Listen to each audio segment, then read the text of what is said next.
जय हिंद दोस्तों, welcome back army Y YouTube channel. आज हम आर्मी का ओरिजिनल क्वेश्चन पेपर डिस्कस करेंगे। 100 से जनरल ड्यूटी का आपका ये ओरिजिनल क्वेश्चन पेपर होगा। सबसे पहले बात कर लेते हैं एएससी सेंटर का ओरिजिनल क्वेश्चन पेपर आपका ये है, जो कि 28 मार्च यानी आज ही के दिन ये आपका पेपर हुआ था। सबसे पहले आपको बता दूं, पूरे 50 क्वेश्चन आज हम डिस्कस करेंगे और साथ में क्वेश्चन पेपर का लेवल जो आपको बता दूं, बहुत ज़्यादा कठिन इसका लेवल था। तो मैक्सिमम क्वेश्चन का जो स्टूडेंट थे उनका मैक्सिमम जो है 30 से 35 ही क्वेश्चन ठीक हो पाए हैं। और जिनका भी एग्जाम 25 अप्रैल और 30 मई को है, उनके लिए जो आज जो टारगेट रहेगा, इन 50 प्रश्नों में से 35 का आपके लिए टारगेट रहेगा। चलिए स्टार्ट करते हैं सबसे पहले क्वेश्चन से। क्वेश्चन नंबर 1 आपके सामने है। क्वेश्चन बोलता है कि जावड़ी पर्वत स्थल किस राज्य में स्थित है। The hill station of Javadi is located in which state? Kerala, Uttar Pradesh, Tamil Nadu या फिर उत्तराखंड। जावड़ी पर्वत स्थल जो है ये किस राज्य में स्थित है? तो ऑप्शन नंबर सी जो भी बता रहे हैं, तमिलनाडु इसका सही आंसर रहेगा। क्वेश्चन नंबर 2 आपके सामने है। निम्नलिखित में से कौन सा जिला भारत की अंतरराष्ट्रीय सीमा पर स्थित है? Which of the following district is on the international border of India? Sirsa, पूर्वा, करीमंग या फिर अनंतनाग? अनंतनाग। जल्दी से बताइए सही आंसर क्या रहेगा। निम्नलिखित में से कौन सा जिला भारत की अंतरराष्ट्रीय सीमा पर स्थित है? तो ऑप्शन नंबर सी जो है बिल्कुल सही आंसर रहेगा, करीमंगज। ठीक है, करीमंगज। ठीक है, करीमंगज गज। ठीक है, गज। करीमंगज जो है ये आपका कहां पर है? ये आपका भारत की अंतरराष्ट्रीय सीमा के साथ लगता है। किस देश के साथ लगता है? तो बांग्लादेश के साथ इसकी सीमा लगती है। आपको बताना है करीमंग जो है ये आपका किस राज्य में स्थित है। क्वेश्चन नंबर 3 आपके सामने है।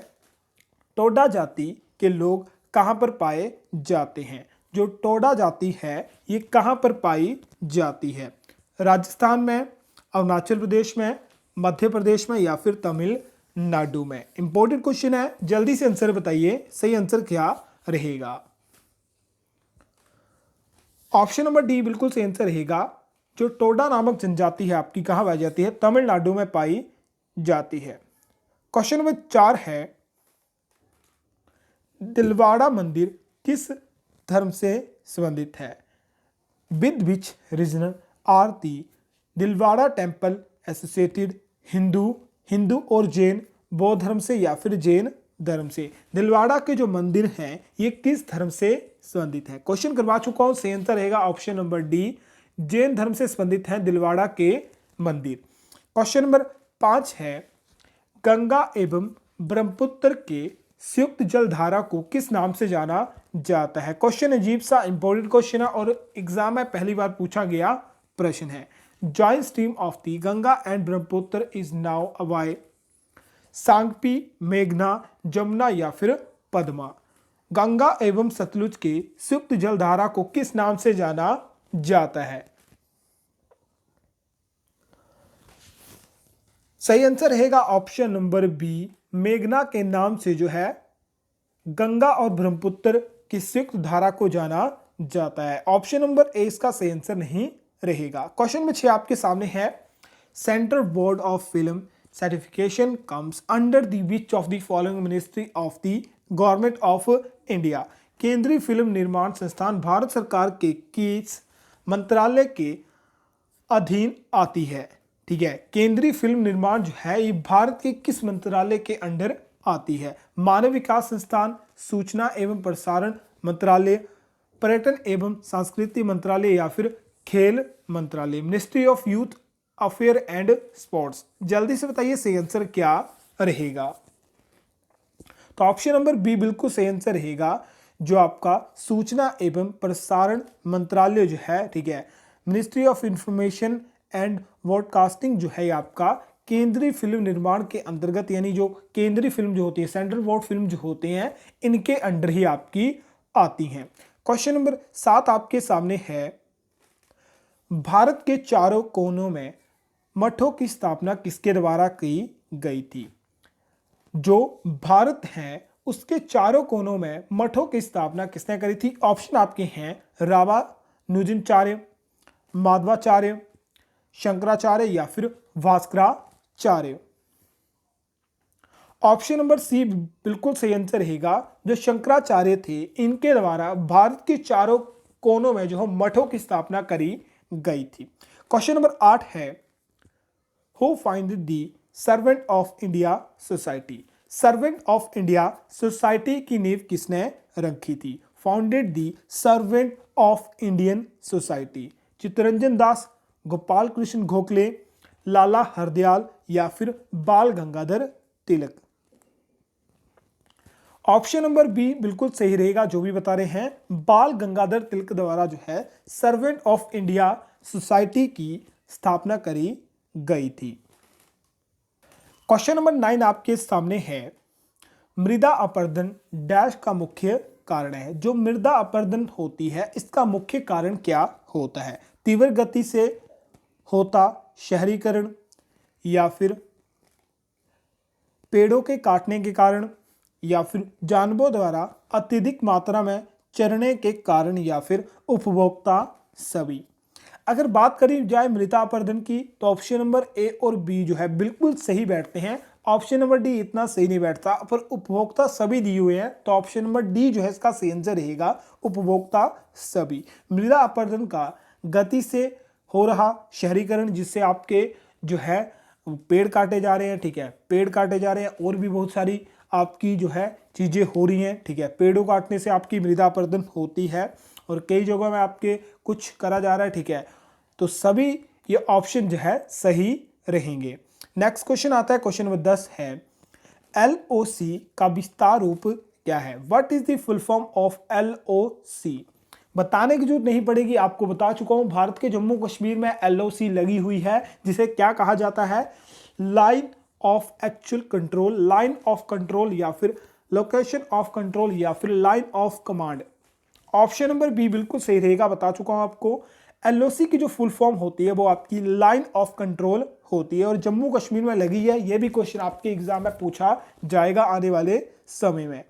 क्वेश्चन नंबर 11 है, प्रवीण कुमार बनर्जी किस खेल से संबंधित है? Praveen Kumar Banerjee is associated with which sports? Football, table tennis, baseball या फिर हॉकी? जल्दी से बताइए सही आंसर क्या रहेगा। ऑप्शन नंबर ए बिल्कुल सही रहेगा। जो आपके प्रदीप कुमार बनर्जी हैं ये फुटबॉल से संबंधित हैं। क्वेश्चन नंबर 12 है, who is now the father of the green revolution? हरित क्रांति के जनक किसे कहा जाता है? नॉर्मन बोरलॉग, वर्गीस कुरियन, इनमें से कोई नहीं, MS स्वामीनाथन। अब दो ऑप्शन आपके इंपॉर्टेंट आते हैं, ऑप्शन नंबर ए और ऑप्शन नंबर बी। भारत में किसे कहा जाता है और विश्व में किसे जाना जाता है हरित क्रांति का जनक? कमेंट करके आपको बताना है। क्वेश्चन होमवर्क रहेगा, यहां पर आपका ना तो भारत पूछा हुआ है ना ही विश्व बोला हुआ है, तो आपको बताना है इनमें से कौन सा ऑप्शन जो है आपका सही रहेगा। क्वेश्चन नंबर 13 आपके सामने है, भारत में काली मिर्च का सबसे बड़ा उत्पादन कौन सा राज्य करता है? The largest produce of the black pepper in the India is Tamil Nadu, Andhra Pradesh, Kerala या फिर कर्नाटक? भारत में काली मिर्च का सबसे अधिक उत्पादन कौन सा राज्य करता है?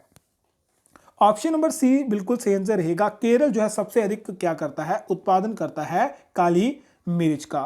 क्वेश्चन नंबर 14 आपके सामने है, फ्रांस का पहला राजा कौन था? The first empire of France was Napoleon, वार्नेट, मरनेट या फिर लुइस 15 या फिर चार्ल्स मेगलेना? जल्दी से बताइए फ्रांस का पहला राजा कौन था? ऑप्शन नंबर ए बिल्कुल सही रहेगा, नेपोलियन जो था ये फ्रांस का पहला राजा था। क्वेश्चन नंबर 5 आपके सामने है, dash is the author of the book title wings of fire? Wings of fire के लेखक कौन है? APJ अब्दुल कलाम, मुल्कराज आनंद, जवाहरलाल नेहरू, मेथनी शरण गुप्त?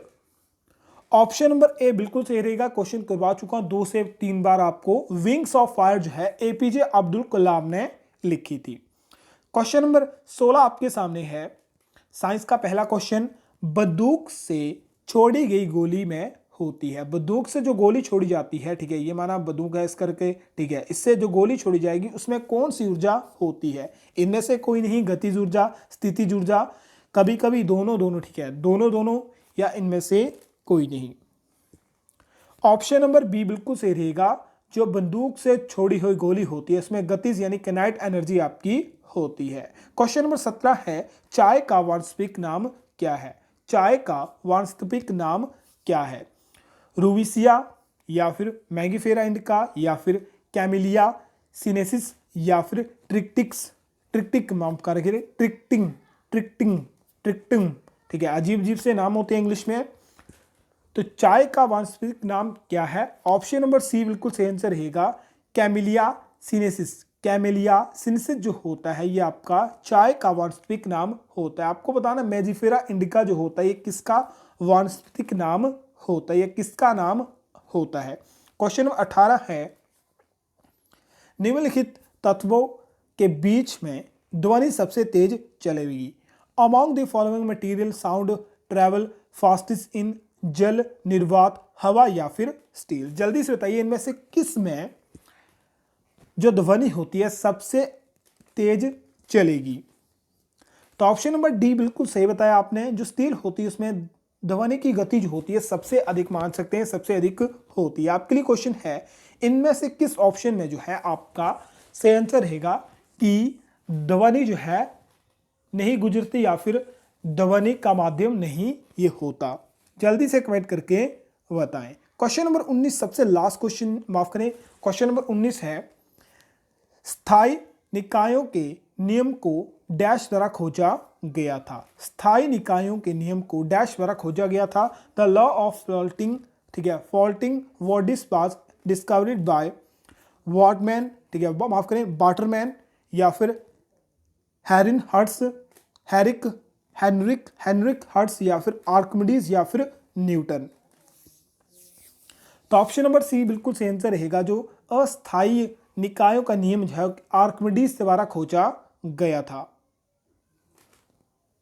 नेक्स्ट क्वेश्चन आपके सामने है, क्वेश्चन नंबर 20 है, वल्केनाइट रबड़ का आविष्कार डैश द्वारा किया गया था। वल्केनाइट रबड़ was invented by Robert William Thomas, John sword Dunlop, Charles good air, या फिर किक पेड्रिक मैकमिलन। तो वैकनाइट, ठीक है, वैकनाइट रबड़ का आविष्कार जो है किसके द्वारा करा गया था?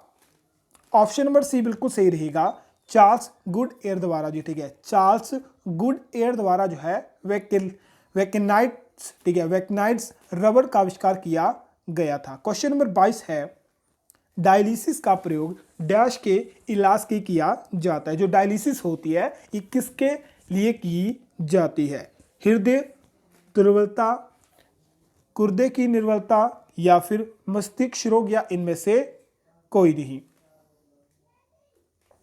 तो क्वेश्चन नंबर 21 का जो सही आंसर रहेगा वो रहेगा गुर्दे की निर्बलता के लिए जो है डायलिसिस का इलाज किया जाता है। क्वेश्चन नंबर 22 है, इन्वर्टर एक ऐसा उपकरण है जो परिवर्तित करता है। Inverter is a device A which converted AC into DC into AC, AC into AC into AC, DC into DC, या AC into DC। तो इन्वर्टर कौन सी ऊर्जा को कौन सी ऊर्जा में कन्वर्ट करता है? सही आंसर रहेगा ऑप्शन नंबर ए, इन्वर्टर जो होता है DC को AC में कन्वर्ट करता है। क्वेश्चन नंबर 23 है, 295 केल्विन जो होता है ये कितने डिग्री फ़ारेनहाइट के बराबर होता है? जल्दी से बताइए, 255 डिग्री केल्विन जो होता है कितने तापमान के बराबर होता है? 96.33 Fahrenheit, 0 degree Fahrenheit, 32 degree 33 Fahrenheit, या फिर 71.33 डिग्री फ़ारेनहाइट? तो सही आंसर रहेगा option number D, 71.33 degree Fahrenheit के बराबर होता है आपका 295 केल्विन। क्वेश्चन नंबर 24 है, the common name of potassium carbonate is, potassium carbonate का सामान्य नाम होता है पोटाश, सिरका, बेकिंग पाउडर, या फिर सोडा? पोटेशियम कार्बोनेट का सामान्य नाम क्या होता है?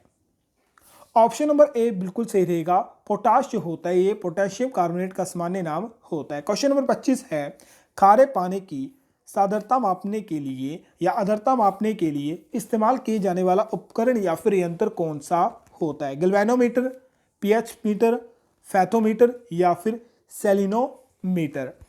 जो खारे पानी की अधरता मापी जाती है किसके द्वारा मापी जाती है? ऑप्शन नंबर डी बिल्कुल सही रहेगा। सेलिनोमीटर द्वारा मापी जाती है खारे पानी की आर्द्रता। क्वेश्चन नंबर 26 थोड़ा सा अजीब सा क्वेश्चन है। क्वेश्चन बोलता है कि ग्रीन हाउस प्रभाव मुख्य रूप से वायुमंडल में वृद्धि की वजह से होता है। जो ग्रीन हाउस प्रभाव होता है ये किसके कारण होता है? ओजोन के कारण, कार्बन मोनोऑक्साइड, कार्बन डाइऑक्साइड या फिर नाइट्रोजन। चारों के चारों ऑप्शन मुझे नहीं लगते, ठीक है। तो CO2 आपका होता है, पर यहाँ पर आपका कार्बन डाइऑक्साइड दिया हुआ, ठीक है, कार्बन डाइऑक्साइड नहीं दिया हुआ है। फिर आपकी मीथेन आती है, यही दो मुख्य होती हैं जिनके कारण जो है ग्रीन हाउस प्रभाव होती है। तो ये क्वेश्चन आपको कमेंट करके बताना है कि इसका सही आंसर क्या रहेगा। क्वेश्चन नंबर 27 आपके सामने है, lens is made up of, lens dash से बनाया जाता है। लेंस जो होता है किस ग्लास या फिर किस शीशे से बनाया जाता है? आपके फिल्टन ग्लास से। 28 है, डाक्टाइलोग्राफी डैश का अध्ययन है। Dactylography is the study of fingerprint, handwriting यानी लिखावट की, फॉरेंसिक की, ठीक है, या फिर कार्बन डेटिंग की। इंपॉर्टेंट क्वेश्चन है जो आपका डाक्टाइलोग्राफी जो होती है किसका अध्ययन होती है? फिंगरप्रिंट का अध्ययन होती है। ऑप्शन नंबर ए बिल्कुल सही रहेगा। क्वेश्चन नंबर 29 है, पत्तियों में मौजूद हरे रंग वर्ग को डैश कहते हैं। हत्तियों में जो पत्तियों में हरा रंग वर्ग होता है इसे क्या कहा जाता है? तो इसे जो है क्लोरोफिल कहा जाता है। क्वेश्चन नंबर 30 है, कार्बन का सबसे कठोर रूप होता है। कार्बन का सबसे कठोर रूप होता है ग्रेफाइट, चारकोल, कोल या फिर हीरा। तो ऑप्शन नंबर डी जो बता रहे हैं बिल्कुल सही रहेगा। हीरा जो होता है कार्बन का सबसे कठोर रूप आपका होता है। जल्दी से मैथ के क्वेश्चन देखने से पहले आपको बता दूं, वीडियो को अभी तक आपने वीडियो को लाइक नहीं करा, वीडियो को शेयर कर दें, वीडियो को लाइक भी कर दें वीडियो को, और चैनल को सब्सक्राइब भी कर लें। और माफ करें वीडियो दूसरी बार मुझे बनानी पड़ रही है, ठीक है। दूसरी वीडियो जो है मुझे मैथ के भी क्वेश्चन आपको करवा दिए थे, रीजनिंग के क्वेश्चन रहे थे, दूसरी बार वीडियो मुझे बनानी पड़ रही है, तो 2 से 3 घंटे का समय इसी में लग जाता है, तो वीडियो थोड़ी सी लेट आई थी। क्वेश्चन बोल रहा है ARISE इस शब्द को कितनी बार व्यवस्थित किया जाए कि इससे कितने अक्षर बन जाएंगे, ठीक है। इस अक्षर को कितने बार व्यवस्थित किया जाए कि इस शब्द से कितने अक्षर, आपके शब्द को अक्षरों की कितनी बार व्यवस्था की जा सकती है, ठीक है। तो इसके लिए आपको एक सिंपल सी ट्रिक याद रखनी है। कितने नंबर है? 5 नंबर है, तो 5 से उल्टी गिनती आपको लिख लेनी है, 5 4 3 2 1, और इन सभी को मल्टीप्लाई आपको कर देना। 5 चौके 20 होते हैं, 20 तिया 60 होते हैं, 60 होने कितने होते हैं? 120 होते हैं, और 120 गुणा 101 करोगे तो कितना होता है? 120। तो 120 इसका सही आंसर आएगा। नेक्स्ट क्वेश्चन आपका थोड़ा सा इंपॉर्टेंट है, परिमेय और अपरिमेय संख्याओं का गुणनफल डैश होता है। जो अपरिमेय और परिमेय संख्या होती हैं उनको मल्टीप्लाई यानी गुणा करेंगे तो संख्या क्या आएगी? अपरिमेय आएगी हमेशा, या फिर हमेशा अपरिमेय आएगी, परिमेय आएगी, या फिर कभी अपरिमेय आएगी और कभी परिमेय, ठीक है, कभी परिमेय, या पूर्ण, हमेशा एक पूर्णांक होगी। तो बस याद रख लेना है, जब भी परिमेय और अपरिमेय संख्या जो है मल्टीप्लाई या गुणनफल होंगी तो हमेशा अपरिमेय संख्याएं कहलाएंगी। क्वेश्चन नंबर 33 है, ध्यान से क्वेश्चन को पढ़ना। क्वेश्चन है, एक मोटर प्रवाह की निचली दिशा में 9 किलोमीटर यात्रा करने में 2 घंटे का समय लेती है और प्रवाह की दिशा में वही दूरी तय करने में 6 घंटे का समय लेती है, तो बोर्ड की गति किलोमीटर में और प्रवाह की दिशा की गति भी आपको ज्ञात करनी है, ठीक है। प्रवाह की दिशा क्या, दिशा की गति क्या होगी, थोड़ा सा सही कर लें, ठीक है। दिशा की गति भी आपसे पूछी गई है। इसके लिए आपको क्या करना है, क्वेश्चन आपको नहीं करना, ठीक है। सिंपल सा याद रखें कि आपको जो करना है क्या करना है। सबसे पहले आपको दिया हुआ है प्रवाह की निचली दिशा में, ठीक है, 9 किलोमीटर जा रही है, कितने? 2 घंटे में। स्पीड क्या हो जाएगी? बोर्ड की, ठीक है, बोर्ड की स्पीड क्या हो जाएगी 4.5 किलोमीटर, ठीक है, पर आवर, ठीक है। फिर बोल रहा है दूसरी दिशा में जा रही है, वही दूरी यानी 9 किलोमीटर की दूरी है, कितने घंटे में, 6 घंटे में। फिर कितनी हो जाएगी, फिर हो जाएगी 1.5 समथिंग, ठीक है, 6 दिया 18 और ठीक है 6 कम 6 3 आपका कैरी बचा 3 5 के 30, ठीक है, 1.5 समथिंग किलोमीटर आपकी आ गई। अब ये दो आपकी आ गई, ठीक है, दो स्पीड आपके पास आ गई, तो इन दोनों स्पीडों को आपको प्लस कर देना है, ठीक है, और बटा 2 आपको कर देना है। 2 स्पीड है तो बटा 2 कर दो, ठीक है, यानी ये आपका फॉर्मूला होता है, वो आपको मैं पहले ही बता चुका हूं। इन दोनों स्पीडों को प्लस कर दो और बटा कर दो 2, ठीक है, ये दोनों कितनी हो जाएगी 6 हो जाएगी, 6.2 बटा 2 कर दोगे कितनी हो जाएगी 3 किलोमीटर हो जाएगी। अब ये 3 किलोमीटर क्या है, ये है आपकी बोर्ड की स्पीड। तो बोर्ड की एक्चुअली जो वास्तविक स्पीड है वो कितनी है 3 किलोमीटर है। अब आपको 3 किलोमीटर जो है यहां पर सभी में 3 किलोमीटर दिया, यानी आपको जो है अब दिशा की, यानी दिशा की भी जो, यानी प्रवाह की दिशा जो है या प्रवाह की जो गति है वो भी निकालनी पड़ेगी। तो आपको क्या करना है, सबसे पहले आपको दिया था 9 किलोमीटर, जिसके लिए जो आपको निकालनी पड़ी थी कितना आया था 4.5 किलोमीटर आपकी आई थी। अब इस गति में, ठीक है, इस गति में आपको जो है जो वास्तविक गति है आपकी किसकी, बोर्ड की, ठीक है, यानी बोर्ड की जो वास्तविक गति है उसे माइनस कर देना, यानी 4.5 में 3 माइनस करो कितना बचा 1.5 बता। तो ये 1.5 क्या है, ये जो है आपकी प्रवाह की दिशा की गति है। तो कितनी हो जाएगी 3 किलोमीटर और 1.3 किलोमीटर जो है 3 हो गई बोर्ड की गति, और प्रवाह की दिशा की गति कितनी होगी 1.5 हो गई। अब नेक्स्ट क्वेश्चन थोड़ा सा सिंपल सा क्वेश्चन है और कंफ्यूजन करने वाला क्वेश्चन है। क्वेश्चन है एक व्यक्ति 320 आमों के विक्रय मूल्य पर 400 आम बेच देता है तो उसे कितने प्रतिशत का घाटा होगा। फॉर्मूला कौन लगेगा, a minus B upon B multiply 100। A आपका 400 आएगा, बी आपका 320 आएगा, तो जल्दी से पुट कर दो। 400 में से 320 निकालो कितने बचे 80 बचे, तो 80 बटा 320 गुणा 100, 0 से 0 कटा 8 दूने 8 चौके 32, 4 से आपका 50, 100 कटा कितना गया 25, ठीक है, कितना आ गया 25 आपका आ गया। तो 25% क्या हुआ, 25% का घाटा उसे हुआ। नेक्स्ट क्वेश्चन है एक त्रिभुज की परिधि 600 मीटर है, यदि अनुपात 12 13 15 सबसे लंबी भुजा क्या होगी। यानी त्रिभुज की जो परिधि है, ठीक है, परिधि होती है ये बाहर वाली, ये परिधि यानी भुजा गुणा भुजा गुणा भुजा, ठीक है, भुजा गुणा भुजा गुणा भुजा, ये आपकी ने माफ करें, ये आपका क्या होगा भुजा प्लस भुजा भुजा, यानी परिधि की ये प्लस करो ये प्लस करो ये प्लस करो कितनी हो जाएगी, ये परिधि, ये टोटल परिधि होगी, ये कितनी होगी आपकी 600 मीटर है। यानी जो अनुपात हैं भुजों के, ठीक है, जो आपकी भुजाएं हैं त्रिभुज की भुजाएं हैं उन्हें प्लस कर दो, उनके अनुपातों को प्लस कर दो, यानी 12 प्लस 13 प्लस 15 टोटल कितना हो गया जल्दी से, टोटल आपका हो गया 40। तो 40 एक्स इसके कितने के बराबर है, 40 किसके बराबर है 600 के बराबर है। एक एक्स कितना हो जाएगा 440 बटा में जाए 4 से कट जाएगा 16, 4 जो है 16 से कट जाता है, 15 चौके 60 होते हैं, ठीक है। एक्स कितना आ गया, एक्स हमारे पास 15 आ गया, ठीक है, एक्स कितना है, एक्स हमारे पास 15 आ गया। और सबसे बड़ी आपको भुजा बोली है वो कितनी है 15 है, तो 15 एक्स हमारे पास है, तो 15 गुणा 15 करो कितनी हो जाएगी 225 आपकी हो जाएगी। अब क्वेश्चन नंबर 26 आपके सामने है, फाइंड दी 30% ऑफ 1500 प्लस 600, तो इसे मल्टीप्लाई हो जाएगा, ठीक है, ऑफ मतलब होता है मल्टीप्लाई, 100 आपका नीचे आ गया, 1500 प्लस 600 करोगे कितना हो जाएगा 2100 हो जाएगा। तो 2100 आपका यहाँ ओपन करके आ गया, 0 से 0 कट गई, 1 0 कैरी आ गई, 3 1 डी 3 6 कितने हो गए 360 हो गए। 360 आपका ऑप्शन में नहीं है, तो ऑप्शन नंबर डी 360 कर ले। अब क्वेश्चन नंबर 37 है, ए और बी एक काम को 15 दिन में और 10 दिन में और 15 दिन में करते हैं। यदि ए काम शुरू करता है और दोनों एक दिन छोड़कर काम करते हैं, ठीक है, दोनों एक दिन छोड़कर दोनों साथ में काम करते हैं, तो काम कितने दिन में पूरा होगा। यहां पर थोड़ा सा कंफ्यूजन करा हुआ है, ठीक है, याद रखना है दोनों एक साथ, ठीक है, एक साथ नहीं करते, एक दिन छोड़ के काम करते हैं, यानी पहले ए करेगा तो उसके बाद आपका बी करेगा।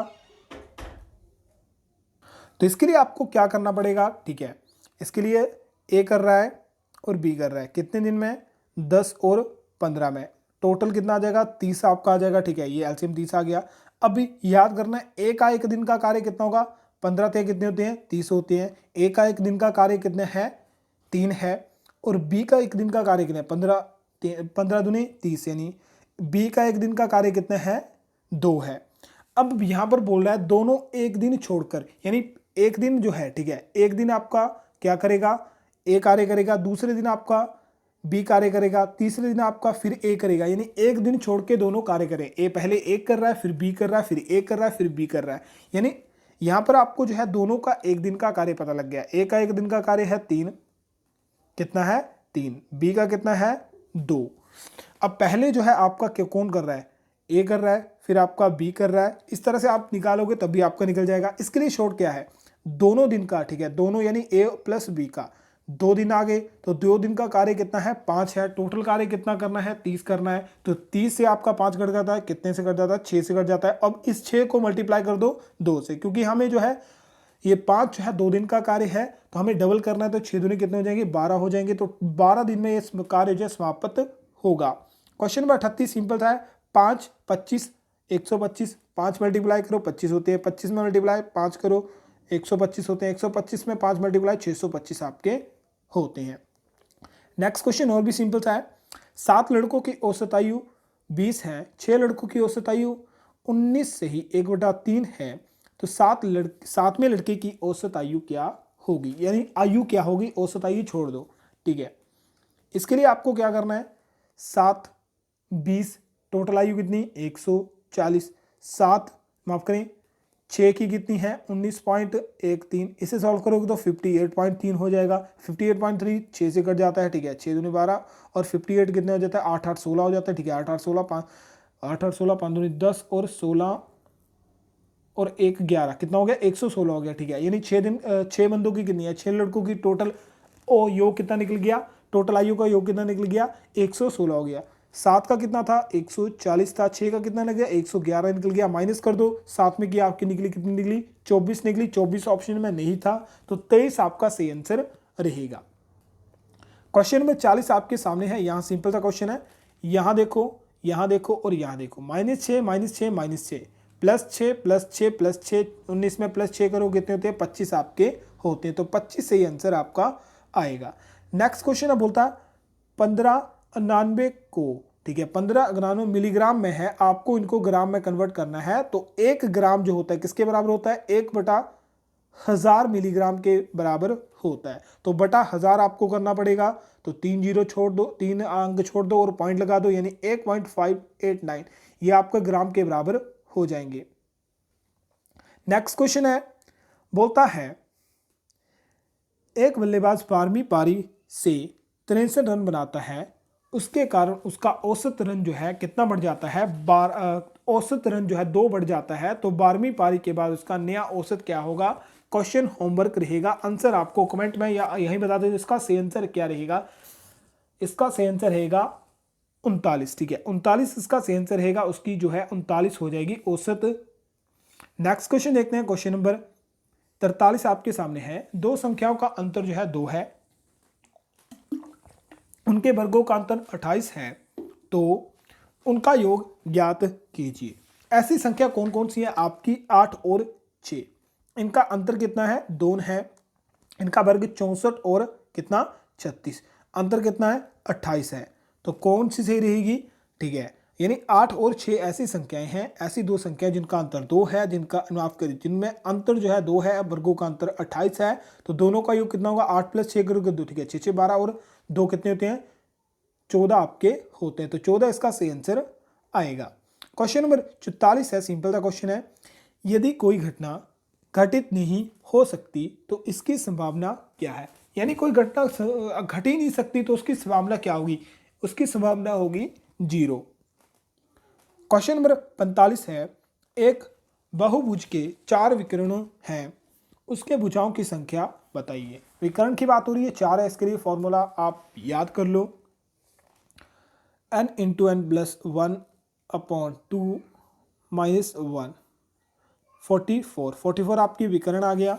आप इसे सिंप्लीफाई करोगे तो आपका कितना बन जाएगा, और इसे ये आपका 88 हो जाएगा, ठीक है। इसे मल्टीप्लाई करोगे तो 88 आपका हो जाएगा, और इसे सिंप्लीफाई करोगे तो आपके पास क्या बन जाएगा, N square into 3x minus 88 equal to 0। और n आपके पास क्या आ जाएगा, n आपके पास करीबन करीबन 11 बन जाएगा। इस क्वेश्चन को थोड़ा सा कंफर्म कर लेना, ये फॉर्मूला मेरे ख्याल से यही लगेगा। तो सी आंसर क्या आ जाएगा, 11 आपका सी आंसर आ जाएगा। रीजनिंग के नेक्स्ट क्वेश्चन देख लेते हैं। क्वेश्चन बोलता है रीजनिंग का, विषम शब्द चुनिए, पहिया, रेल, बस और नाव। पहिया, रेल, बस और नाव, तो नाव इससे अलग है, या आप देख सकते हैं। अब नेक्स्ट आपका आता है क्वेश्चन नंबर 47 है। क्वेश्चन है, निम्न में से फिर से आपको विषम चुनना है। बोलता है दर्जी, नाई, लुहार और बढ़ई। तो जल्दी से बताइए इसका सही आंसर क्या रहेगा। ये भी क्वेश्चन आपको होमवर्क रहेगा, और कमेंट आपको, माफ करें, आंसर आपको कमेंट बॉक्स में भी मिल जाएगा। नेक्स्ट क्वेश्चन आपको बोल रहा है, ठीक है। थोड़ा सा ध्यान से समझे इस क्वेश्चन को। यदि अक्षरों को अंग्रेजी वर्णमाला के क्रम में व्यवस्थित कर बताएं कौन सा शब्द जो है अंतिम से दूसरे स्थान पर, यानी 5 नंबर है आपके, पहले, दूसरे, तीसरे, चौथे और 5, अंतिम कौन होगा, 5 होगा। 5 से पहले कौन आता है, 4 आपका आता है, नंबर 4 पर आएगा। सबसे पहले इनको ध्यान से झूम करके देखो, ठीक है। ध्यान से देखोगे तो आपका पहले सभी में मैक्सिमम 4 जो है जिनमें सी है, और सी से पहले क्या आता है आपका, बी आता है, यानी BOSH, ठीक है। BOSH जो है कितने नंबर पर आएगा, नंबर 1 पर आएगा। नंबर 2 पर कौन आएगा, नंबर 2 पर ये आएगा। नंबर 3 पर आपका कौन सा आएगा, ठीक है। नंबर 3 पर आपका ये आएगा। नंबर 4 पर आपका ये आएगा। नंबर 5 पर आपका ये आएगा, क्योंकि S जो है T से पहले आता है। S जो है T से पहले आता है, तो नंबर 4 पर कौन सा आ रहा है, ठीक है, CONSTALTY, ठीक है। यानी कौन सा रहेगा, ऑप्शन नंबर डी इसका सही रहेगा। क्वेश्चन नंबर लास्ट आपके लिए है, क्वेश्चन नंबर 49 है। किसी भाषा को कोडी में जो है क्या लिखा जा रहा है, AWAKE को क्या लिखा जा रहा है, ZAVI लिखा जा रहा है। तो आपको बताना है FRIEND, फ्रेंड को ये क्या लिखेगा। ये कमेंट करके आपको बताना है फ्रेंड को ये क्या लिखेगा। बाकी वीडियो आपको पसंद है तो वीडियो को लाइक करना है, वीडियो को शेयर करना है, और वीडियो और से देखने के लिए जो है आपको चैनल को सब्सक्राइब कर लेना है।